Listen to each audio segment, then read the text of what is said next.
Assalamualaikum warahmatullahi wabarakatuh. Baik teman-teman, selamat datang di channel Berjuang Mantri.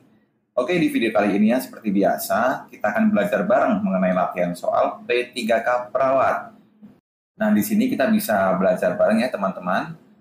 Dan nanti jika saya ada kesalahan dalam pembahasan, mungkin teman-teman bisa dikoreksi ya di kolom komentar. Kita langsung ke soal pertama aja ya teman-teman. Seorang perempuan berusia 34 tahun dirawat dengan asma bronkial.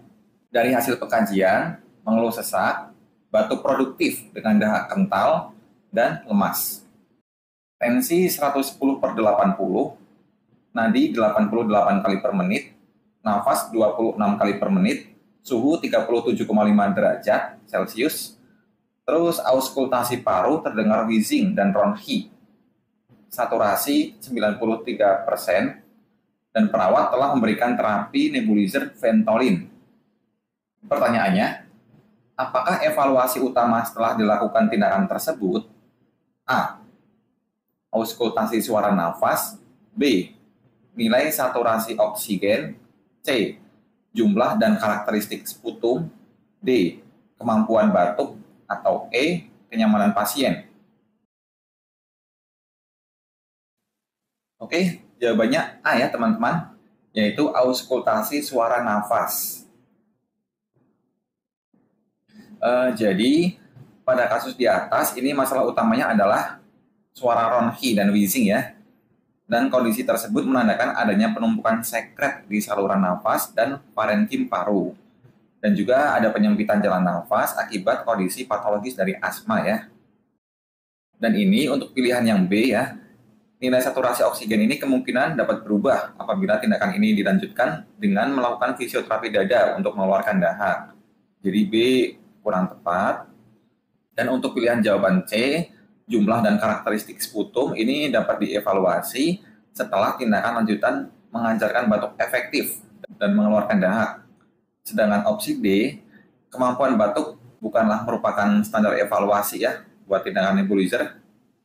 Dan untuk pilihan E, kenyamanan pasien, ini tidak spesifik ya untuk mengevaluasi keefektifan dari nebulizer, kecuali kalau pasiennya misal ngeluh sesak gitu ya. Jadi pilihan yang paling tepat adalah A ya, auskultasi suara nafas. Jadi ini evaluasi yang paling tepat yang dilakukan setelah tindakan nebulizer. Soal yang kedua, seorang perempuan berusia 52 tahun dirawat di ruang penyakit dalam dengan diare. Untuk hasil pengkajiannya, pasien mengeluh lemas, BAB sudah 8 kali dengan konsistensi encer dan terdapat lendir, tensinya 100/60, frekuensi nadi 100 kali per menit, nafas 24 kali per menit, suhu 38 derajat Celcius. Untuk badan cairannya minus 600 cc ya per 24 jam, dan pasien mendapatkan infus NaCl 30 ppm. Pertanyaannya, apakah evaluasi pada kasus tersebut? A. Tidak mengalami diare. B. Frekuensi BAB berkurang. C. Toleransi terhadap aktivitas. D. Kebutuhan cairan terpenuhi. Atau E. Tanda-tanda vital dalam batas normal. Oke, jawabannya D ya teman-teman, kebutuhan cairan terpenuhi. Jadi di sini kata kuncinya, pasien sudah BAB 8 kali, dan badan cairan sudah menunjukkan minus 600 cc ya dalam 24 jam itu, dan pasien mendapatkan infus NaCl, tapi badan cairan masih negatif 600. Jadi fokus utama intervensi diare dengan dehidrasi yaitu memenuhi jumlah cairan yang hilang, sehingga perlu dilakukan evaluasi terhadap pemenuhan kebutuhan cairan. Jawabannya D ya teman-teman, kebutuhan cairan terpenuhi. Soal yang ketiga, seorang perempuan berusia 50 tahun dirawat di ruang bedah dengan pos laparotomi. Hasil pengajian pasien pasca operasi hari ke-7, nyeri pada daerah operasi saat batuk, tampak cairan berwarna kemerahan pada balutan luka. Suhu 37,5 derajat Celcius. Ketika perawat melakukan perawatan luka, didapatkan jahitan luka yang tidak rapat.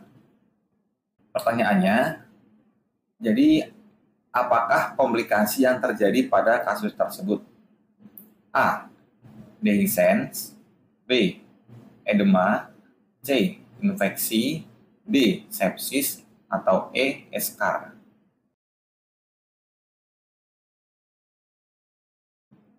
Oke, jawabannya A ya teman-teman, dehiscence.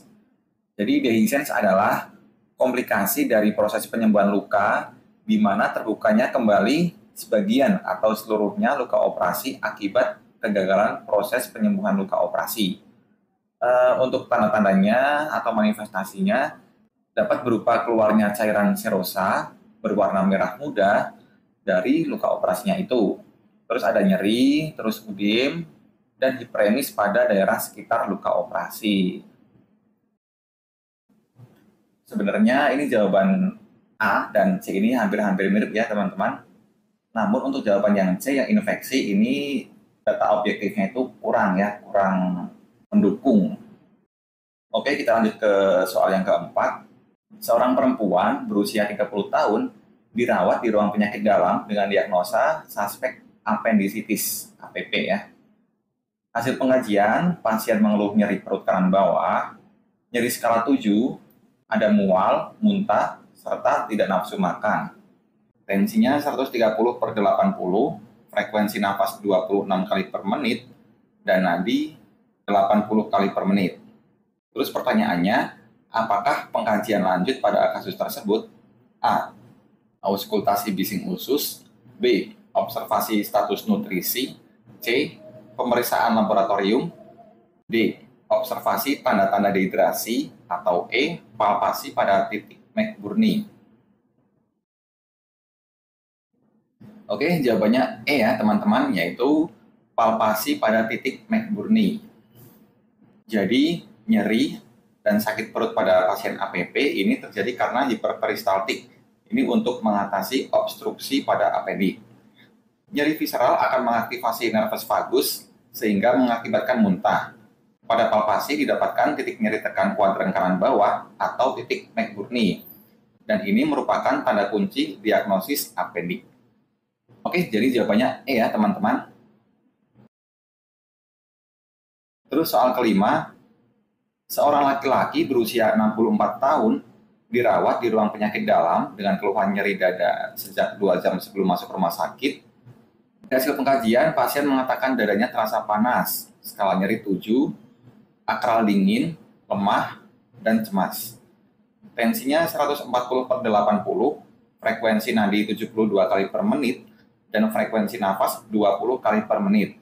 Hasil EKG menunjukkan ST elevasi pada lead V3 dan V4. Pertanyaannya, di manakah lokasi infak yang dialami pasien tersebut? A. Posterior jantung. B. Inferior jantung.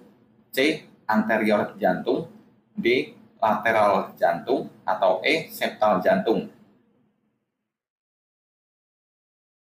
Jadi jawabannya C ya teman-teman, yaitu anterior jantung.